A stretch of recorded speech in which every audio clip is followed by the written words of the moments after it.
मैं सच कहूंगी मगर फिर भी हार जाऊंगी, वो झूठ बोलेगा और लाजवाब कर देगा। अना परस्त है इतना कि बात से पहले वो उठ के बंद मेरी हर किताब कर देगा।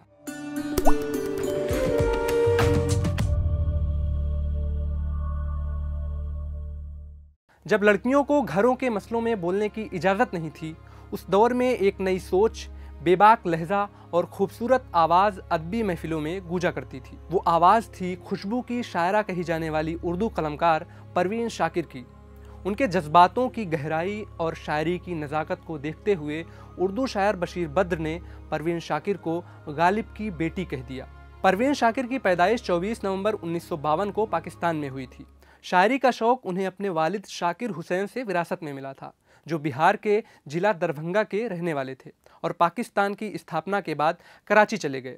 गौर करने वाली बात है कि परवीन शाकिर ने उर्दू ज़ुबान की पढ़ाई किसी स्कूल से नहीं की, बल्कि उन्होंने अंग्रेजी साहित्य से एमए किया था और बाद में हार्वर्ड यूनिवर्सिटी जाकर पढ़ाई की।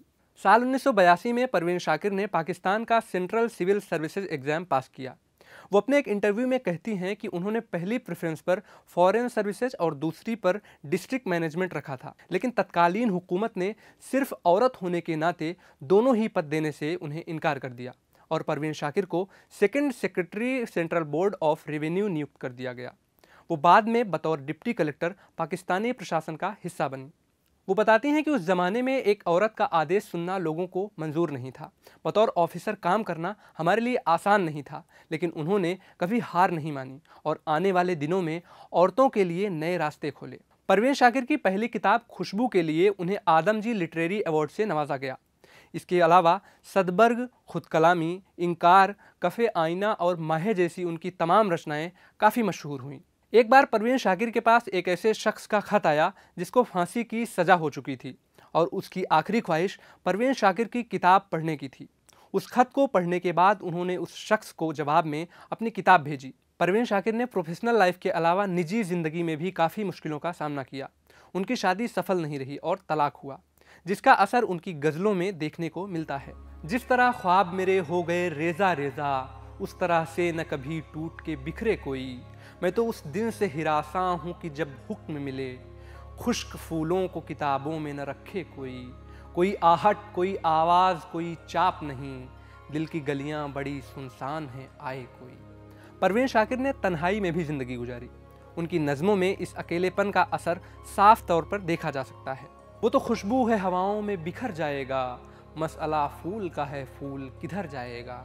हम तो समझे थे कि जख्म है भर जाएगा, क्या खबर थी कि रगेज़ा में उतर जाएगा। परवीन शाकिर की शायरी में फूल, रंग, खुशबू, तितली, रात, मौसम, जुगनू और चांद का जिक्र देखने को मिलता है। राख के ढेर पे अब रात बसर करनी है, जल चुके हैं मेरे खेमे मेरे ख्वाबों की तरह। परवीन शाकिर ने अपने अशआर के जरिए नई पीढ़ी को संदेश देने की कोशिश की है और औरतों पर पुरुषों के एकाधिकार को ललकारते हुए महिलाओं के जज्बातों को अपनी नज़मों का हिस्सा बनाया है। कूबकू फैल गई बात सना साई की, उसने खुशबू की तरह मेरी पंजीराई की। कैसे कह दूं कि उसने छोड़ दिया है मुझको, बात तो सच है मगर बात है रुसवाई की। परवीन शाकिर ने अपने कलाम का अंग्रेजी तर्जुमा टॉकिंग टू माई सेल्फ के नाम से खुद से किया, लेकिन इसे पब्लिश होते वो देख नहीं सकी। दिसंबर 1994 में सुबह दफ्तर की ओर जाते हुए उर्दू गज़ल की मुमताज़ कही जाने वाली शायरा परवीन शाकिर का कार एक्सीडेंट हो गया और अदबी दुनिया की बेबाक आवाज़ हमेशा के लिए खामोश हो गई। लेकिन दुनिया से उनके चले जाने के बाद भी परवीन शाकिर के असार कभी वक्त की बेड़ियों में नहीं बंधे। आज भी उनके कलम का नूर लोगों के दिलों को रोशनी से भर देता है। उन्होंने लिखा है, मर भी जाऊं तो कहाँ लोग भुला ही देंगे, लफ्ज़ मेरे मेरे होने की गवाही देंगे।